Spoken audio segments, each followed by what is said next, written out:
Halo, perkenalkan nama saya Christine Ulina Siagian dengan NIM 231102705545 dari kelas KOM 278 SP. Dan kali ini saya akan menjelaskan mengenai materi Principle of Public Relation.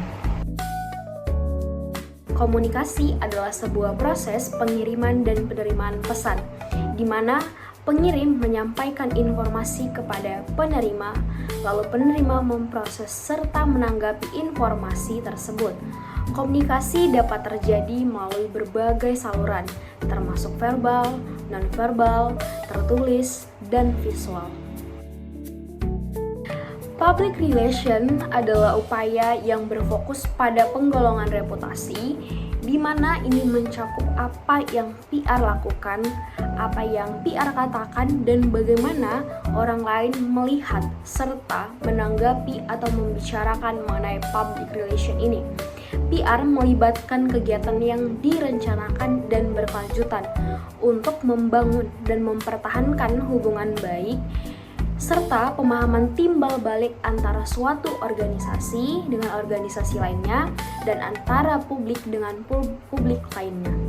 Tidak jarang orang beranggapan bahwa PR itu sangat memiliki kemiripan dengan marketing dan advertising. Lantas, apa perbedaan antara PR dengan marketing dan juga advertising? Yang pertama, mengenai marketing.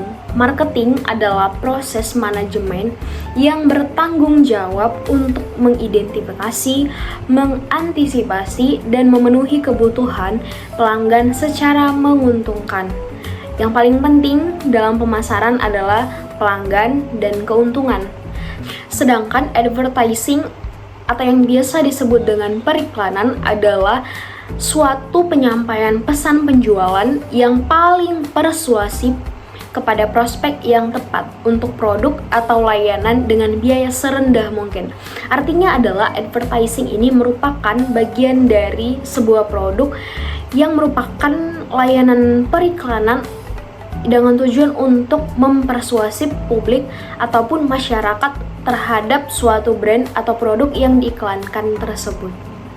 Simpelnya adalah perbandingan antara public relation dengan marketing, yaitu PR berkaitan dengan membangun hubungan dan menghasilkan niat baik untuk sebuah organisasi atau perusahaan.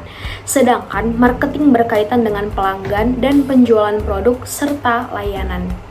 Dan perbedaan public relation dengan periklanan ialah PR bertujuan untuk menciptakan pemahaman tentang organisasi atau produk yang sebelumnya sudah saya katakan untuk membangun hubungan yang baik dalam sebuah perusahaan atau membangun nama sebuah perusahaan dengan baik atau organisasi lainnya.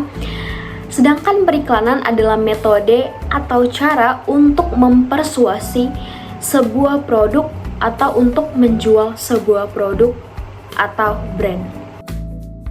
Tentunya dalam sebuah profesi atau sebuah perusahaan memiliki etika, dan etika dalam public relation mencakup seperti nilai-nilai kejujuran, keterbukaan, kesetiaan, pemikiran yang adil, rasa hormat, integritas, serta komunikasi yang terbuka dan jujur.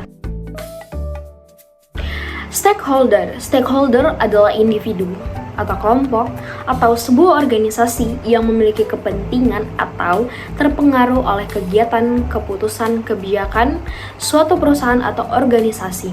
Stakeholder dapat mencakup karyawan, pelanggan, pemasok, investor, pemerintah, masyarakat lokal, dan pihak-pihak lain yang memiliki kepentingan atau dapat berpengaruh oleh operasi dan hasil organisasi terhadap sebuah perusahaan atau terhadap suatu kelompok. Berikut merupakan stakeholder internal dan eksternal dari public relation. Kita lihat di sini ada internal stakeholders, di antaranya ada employees, manager, owners. Sedangkan di external stakeholders ada suppliers, society, government, creditors, shareholders, dan customer. Act public in organization atau 8 publik dalam organisasi. Yang pertama adalah community atau komunitas, yaitu merupakan lingkungan yang berada di sekitar organisasi. Yang kedua adalah potential employee, yaitu karyawan yang berpotensial, di mana suatu organisasi membutuhkan anggota yang dapat menjadi masa depan dari suatu organisasi tersebut. Lalu yang ketiga adalah employee, yaitu karyawan. Karyawan yang dimaksud adalah anggota saat ini dari suatu organisasi. Lalu yang selanjutnya adalah suppliers atau pemasok. Pemasok adalah peserta eksternal dalam sebuah organisasi atau dalam sebuah perusahaan.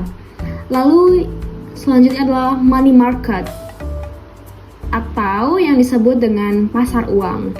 Mereka yang mengendalikan pusat keuangan atau mereka yang mengatur mengenai sistem keuangan, baik pengeluaran atau pemasukan dan keuangan-keuangan lainnya. Lalu distributor. Distributor merupakan saluran di mana produk diposisikan. Maksudnya adalah saluran dari produk-produk yang diposisikan dari sebuah organisasi. Selanjutnya adalah consumer atau konsumen, yaitu pembeli atau pengguna produk atau layanan. Lalu yang terakhir adalah opinion leader, pemimpin opini, yaitu kelompok referensi yang bertujuan mempengaruhi proses perdagangan. Dalam sebuah perusahaan atau organisasi ada yang disebut dengan STP, SWOT, and STAPLE. Yang pertama SWOT. SWOT ini strength, W weakness, O opportunity, and T threats. Sedangkan STAPLE yaitu social and cultural, technology and product, innovation, economic and market competition, education, training and employment, political, legal, environment protection. Sedangkan PESTLE yaitu political, economic, social, technology, legal, and environmental. STP yang pertama segmentation atau segmentasi. PR akan mengidentifikasi atau memprofiling individual atau grup dari berdasarkan sosial. Yang pertama social grade. Lalu yang kedua dari geografik, yang ketiga dari demografik, dan yang keempat dari geodemografik. Ini bisa termasuk gender, lalu gender atau jenis kelamin, lalu umur, lalu tempat tinggal, dan lain sebagainya. Sedangkan targeting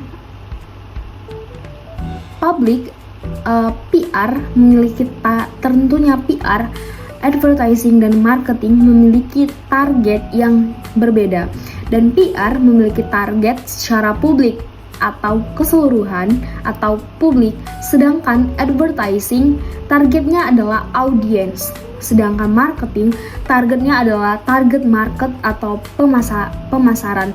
Maka targeting setiap perusahaan itu bisa dibilang berbeda, mulai dari PR, advertising, dan marketing. Nah, setelah STP, kita juga berbicara mengenai SWOT. SWOT, strength, weakness, opportunities, and threats. SWOT ini akan digunakan untuk menganalisis internal dan eksternal situasi terhadap sebuah atau dari sebuah company. Di sini ada internal factors, yaitu dari strength dan weakness, sedangkan external factors adalah opportunities dan threats. Sedangkan STAPLE atau STEEPLE adalah tools untuk menganalisis framework dari external factors. S, social and culture. T, technology and product innovation. E1, economic and market competition. E2, education, training and employment. P, political. L, legal. And E3, environmental protection. Baik, demikian penjelasan yang bisa saya berikan mengenai beberapa materi mengenai public relation. Mohon maaf bila ada kata yang salah dan juga penyampaian yang kurang baik dan beberapa materi yang mungkin kurang jelas. Minta maaf dan terima kasih.